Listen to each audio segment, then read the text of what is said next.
जीवनवाहिन्या म्हणजेच इथल्या विशाल नदी प्रणालींच्या एका अद्भुत प्रवासावर निघणार आहोत. या नद्या म्हणजे फक्त नकाशावरच्या रेषा नाहीयेत, तर त्या आपल्या संस्कृती आणि समृद्धीचा जिवंत प्रवाह आहेत. समोर दिसणारं हे चित्र पहिल्यांदा बघितल्यावर थोडं गोंधळात टाकणारं वाटू शकतं, नाही का? हिमनद्यांपासून ते मान्सूनच्या पावसापर्यंत भारतातल्या नद्यांचं हे गुंतागुंतीचं जाळं पसरलेलं आहे.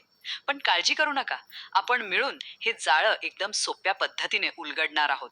तर मग प्रश्न असा पडतो की या गुंतागुंतीच्या जाळ्याला समजून घ्यायचं तरी कसं? भूगोलशास्त्रज्ञ या विशाल नेटवर्कचा अभ्यास कसा करतात? चला, त्यांच्याच नजरेतून पाहूया की याची विभागणी कशी केली जाते. आपण सुरुवात करूया ती सगळ्यात मोठ्या आणि मूलभूत विभागणीपासून, जी या संपूर्ण प्रणालीला दोन मुख्य गटांमध्ये विभागते. तर हे सगळं येऊन थांबतं एका सोप्या विभागणीवर. बघा, एका बाजूला आहेत हिमालयीन नद्या, म्हणजे ज्या हिमालयात उगम पावतात आणि हिमनद्यांमुळे त्यांना वर्षभर पाणी असतं, म्हणून त्या बारामाही वाहतात आणि खूप लांबचा प्रवास करतात. आणि दुसऱ्या बाजूला आहेत द्वीपकल्पीय नद्या, ज्या पूर्णपणे मान्सूनच्या पावसावर अवलंबून आहेत, म्हणूनच त्या हंगामी असतात आणि त्यांचा प्रवासही तसा छोटा असतो. आता आपण आपलं लक्ष खास करून हिमालयातून उगम पावणाऱ्या नद्यांवर केंद्रित करूया. या गटात तीन प्रचंड मोठ्या नदी प्रणाली आहेत, ज्यांनी संपूर्ण उत्तर भारताला आकार दिलाय. या तीन दिग्गज नद्या म्हणजे सिंधू, गंगा आणि ब्रह्मपुत्रा. यातील प्रत्येक नदी म्हणजे स्वतःचं एक जग आहे. तिच्या उपनद्या, तिचं महत्व सगळंच वेगळं आहे.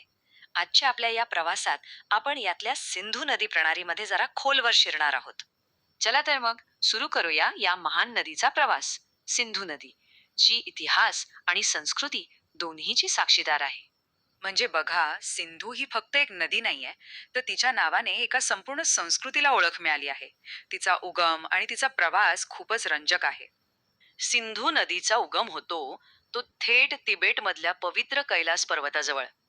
ही जागा फक्त भौगोलिक दृष्ट्या नाही, तर सांस्कृतिक आणि आध्यात्मिक दृष्ट्याही खूप महत्वाची मानली जाते.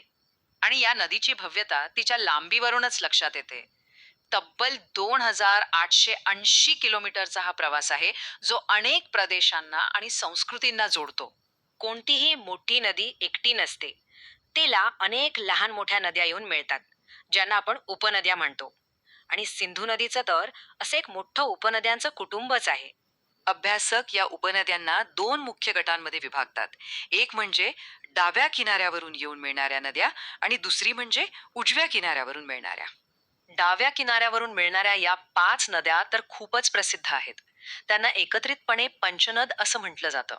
याच नद्यांवरून पंजाबला त्याचं नाव मिळालं आहे, म्हणजे पाच नद्यांची भूमी.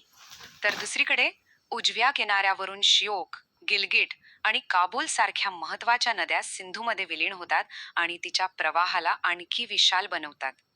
चला, आता काही आकडे बघूया, म्हणजे या नदी प्रणालीची विशालता आपल्याला आणखी चांगल्या प्रकारे लक्षात येईल. या डोनट चार्टवर नजर टाकली तर आपल्याला सिंधू नदीच्या खोऱ्यातल्या प्रत्येक नदीचा वाटा स्पष्ट दिसतो. मुख्य सिंधू नदीचा वाटा सर्वाधिक आहे, जवळपास 27%. त्यानंतर सतलज आणि घग्गर नद्यांचा क्रमांक लागतो. आणि इथे बघा, एक गमतीशीर गोष्ट समोर येते. सिंधू नदीची एकूण लांबी जरी सगळ्यात जास्त असली, तरी भारतात तिचा प्रवास 1180 किलोमीटरचा आहे. आणि आश्चर्याची गोष्ट म्हणजे तिची उपनदी असलेली चिनाब, तीच सुद्धा भारतात बरोबर तितकीच, म्हणजे 1180 किलोमीटर वाहते. आकडेवारी खरंच कधी कधी आपल्याला चकित करते. या नद्या केवळ नैसर्गिक प्रवाह नाहीत, मानवांनी त्यांच्या शक्तीचा खुबीने उपयोग करून घेतला आहे, आणि त्यामुळे या प्रदेशाचा चेहरा मोहराच बदलून गेला आहे. तर मग या शक्तिशाली प्रणालीचा तिच्या काठावर राहणाऱ्या लाखो लोकांसाठी नेमका अर्थ काय? त्यांचं आयुष्य, त्यांची शेती, त्यांचा घरातला प्रकाश, सगळं काही या पाण्यावर अवलंबून आहे. चला पाहूया हे नातं किती घट्ट आहे ते. ही काही प्रमुख धरणं आहेत, जसं की सिंधू नदीवरचं निमो बाजगो धरण आणि सतलज नदीवरची प्रसिद्ध भाकरा आणि कोल डॅम धरणं.